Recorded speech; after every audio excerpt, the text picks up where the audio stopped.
Bangladesh bank নিয়ে আপনার ধারণাটা কি?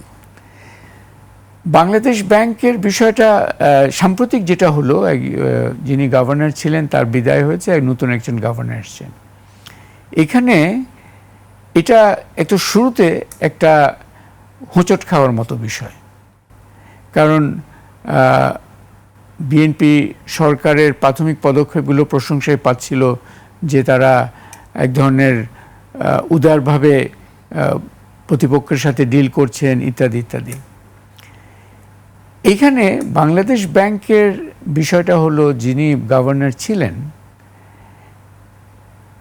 তার বিদায়ের ধরনটা একটা খারাপ সিগন্যাল দিয়েছে। কারণ এটা হয়েছে, একটা হচ্ছে এইভাবে হওয়ার কোনো প্রয়োজন ছিল না। সহজেই ওনাকে বলা যেত যে আপনার সময়, আমি মবের আমরা দেখেছি যে মবের এইটা খুবই একটা অশনি সংকেত দিয়েছে। কারণ তাহলে কি বাংলাদেশ ব্যাংকের মতো একটা প্রতিষ্ঠানে এই ধরনের এই যে বিশৃঙ্খল কর্মচারীদের অবস্থান একটা ফ্যাক্টর হিসেবে রয়ে যাবে? এটা কি একটা বিষয়? সো বাংলাদেশ ব্যাংকের বিষয়টা আমি বলবো যে এই বিদায়ের পর্বটা একটা নানা সূচকে এটা সঠিক হয়নি, এটা তাকে শোভন হয়নি। একটা বিদায়ের ধরনটাও অ্যাকচুয়ালি একটা অশনি সংকেত দিচ্ছে, যেভাবে একটা মব করে এবং একজন উপদেষ্টাকে যেভাবে, শুধু গভর্নর না একজন উপদেষ্টাকে শোনালো, এটা একটা দিক যেটা এটা টোটালি এটাকে আমি যেটা অ্যাভয়েড করা যেত এই এটা। আর দ্বিতীয় হচ্ছে যাকে দেয়া হলো, ওইখানেও একটা অস্পষ্ট সিগন্যাল আসলো।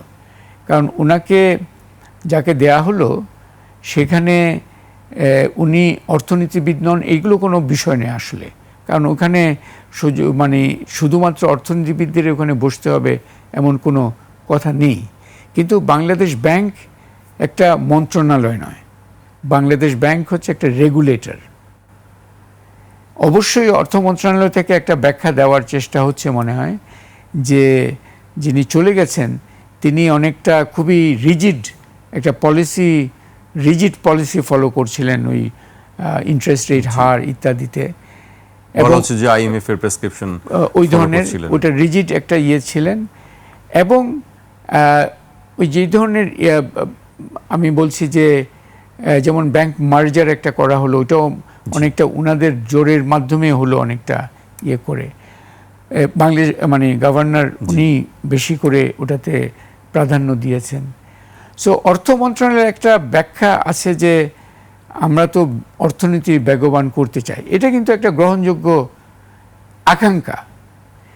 কিন্তু এখন বিষয়টা হচ্ছে যে যাকে দিয়েছেন তার মাধ্যমে কতটুকু এটা হবে, তার চেয়ে বড় কথা হচ্ছে যাকে দিয়েছেনের চেয়েও যাকে দিয়েছেন তার মাধ্যমে সরকার বাংলাদেশ ব্যাংককে কিভাবে দেখছে, সেই সিগন্যালটা আরও গুরুত্বপূর্ণ। কারণ সরকার যদি বাংলাদেশ ব্যাংককে একটা মন্ত্রণালয় হিসেবে দেখেন, যে এই ইন্ডাস্ট্রিয়াল লোনসগুলো ঠিকঠাক করে দিতে হবে ইত্যাদি ইত্যাদি, তাহলে কিন্তু সরকার বাংলাদেশ ব্যাংকের যে খুবই সুনির্দিষ্ট এবং গুরুত্বপূর্ণ দায়িত্ব, এই যে সামষ্টিক স্টেবিলিটির ভারসাম্যটা বজায় রাখার জন্য খুবই সুচিন্তিত একটা এবং ইন্ডিপেন্ডেন্ট একটা ভূমিকায় থাকা, সেটা একটা গুরুত্বপূর্ণ বিষয়। সো আমি ওই যে যিনি দিয়েছেন তার যে সিভি কি, সেটা আমার কাছে অত গুরুত্বপূর্ণ নয়।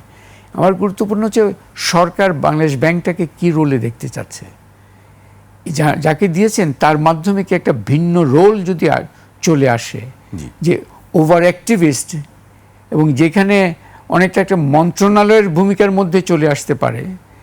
এবং সেখানে আমরা তো আগেও দেখেছি যে এই কর্পোরেট সেক্টরের যে ঋণ, খেলাপি ঋণ ইত্যাদি, এগুলো তো একটা বড় সমস্যা আছে।